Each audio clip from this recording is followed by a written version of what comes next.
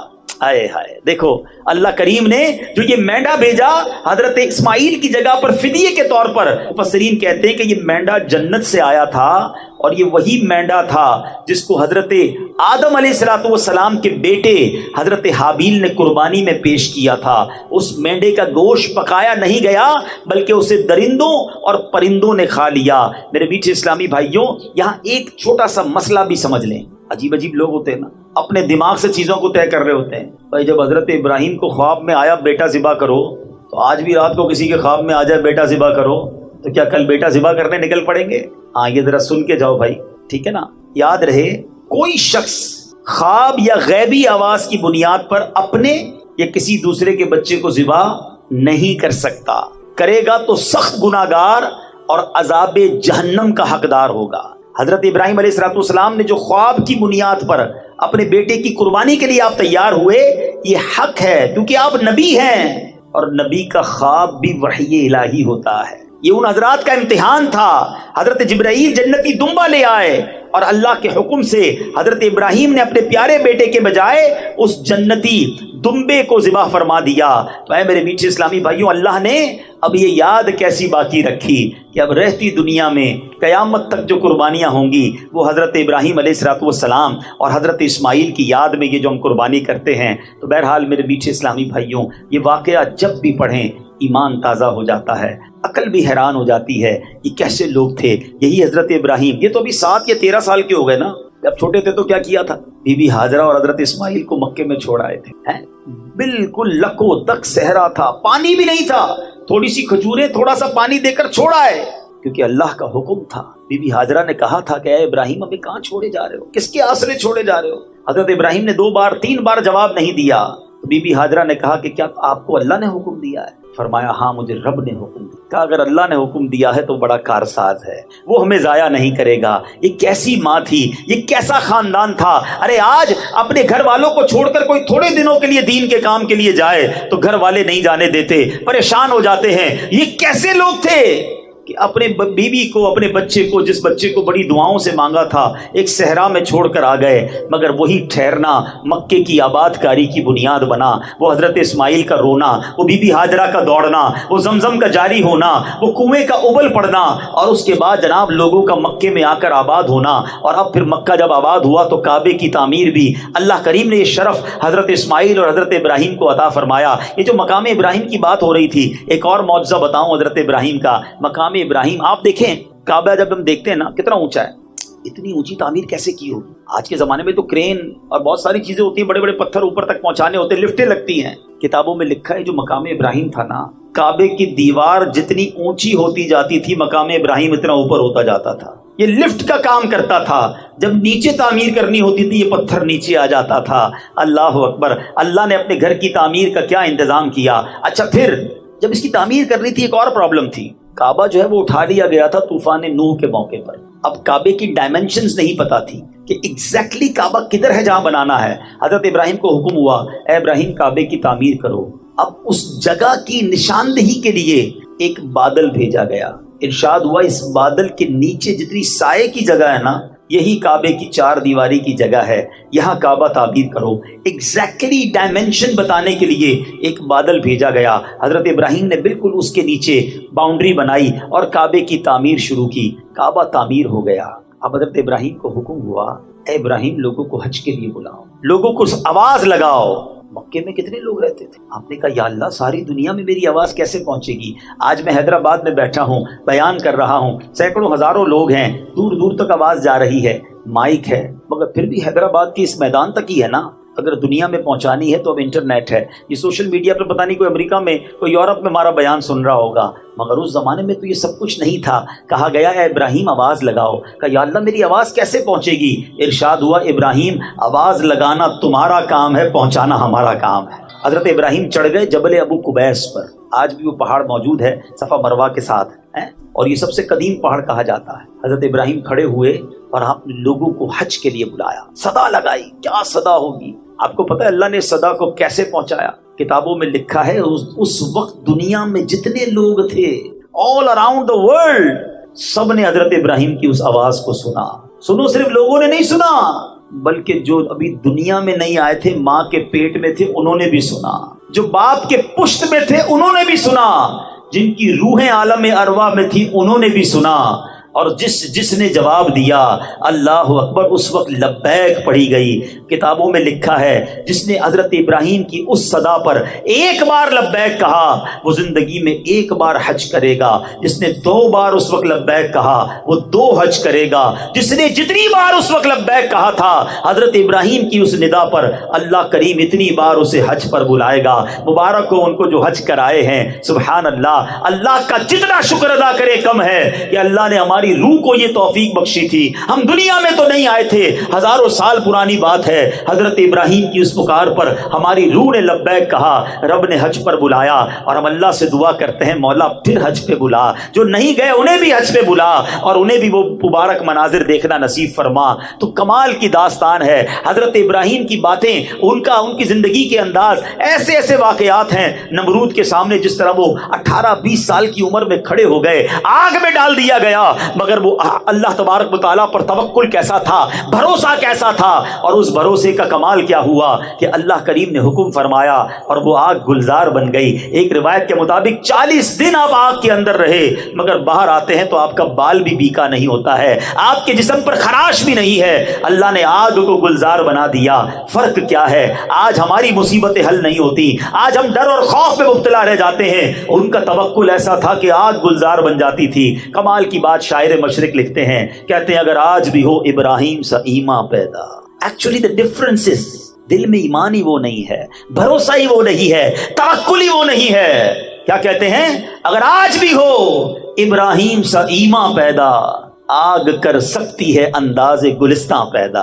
اگر آج وہ ایمان آ جائے تو آج آپ کی غموں کی آگ گلزار بن جائے گی, آج آپ کی مخالفت کی آگ بھی گلزار بن جائے گی. اور سبحان اللہ, ایک اور بات سیکھنے کو ملی. عقل تو کہتی تھی اے ابراہیم آگ میں جاؤ گے, جل کر راکھ ہو جاؤ گے, اتنی بڑی آگ ہے کہ پرندے نہیں گزر رہے. مگر حضرت ابراہیم کے عشق نے کچھ اور ہی فیصلہ کیا. شاعر کہتے ہیں نا, عقل والوں کے نصیبوں میں کہاں ذوق جنوں. ہر بات لاجک سے نہیں تولی جاتی. عقل والوں کے نصیبوں میں کہاں ذوق جنوں, عشق والے ہیں جو ہر چیز لٹا دیتے ہیں. بے خطر کود پڑا آتش نمرود میں عشق. یہ عشق کا فیصلہ تھا نا, عقل کا نہیں تھا. بے خطر کود پڑا آتش نمرود میں عشق. عقل تھی محو تماشائے لبے بام ابھی. ارے عقل تو سوچتی رہ گئی, عشق نے اپنا کام کر دیا. تو بہرحال میرے بیچ اسلامی بھائیوں, ون آف دا بیوٹیفل سیرت کا شاندار ہسٹری ہے حضرت ابراہیم کی. کمال کی شخصیت ہیں, جتنا پڑھیں ایمان تازہ ہوتا ہے. ارے اب تو قربانی کریں گے پھر ان کی یاد آئے گی, انشاءاللہ حج پہ جائیں گے پھر ان کی یاد آئے گی. اللہ سیدنا ابراہیم علیہ الصلوۃ والسلام کے مزار پر کروڑوں رحمتوں کی بارش نازل فرمائے اور ان کے فیوز و برکات سے ہمیں مالا مال فرمائے, ان کی سیرت سے کچھ سیکھنا نصیب فرمائے, اور اس بار اپنی قربانی کو شاندار انداز میں اخلاص کے ساتھ کرنے کی توفیق عطا فرمائے.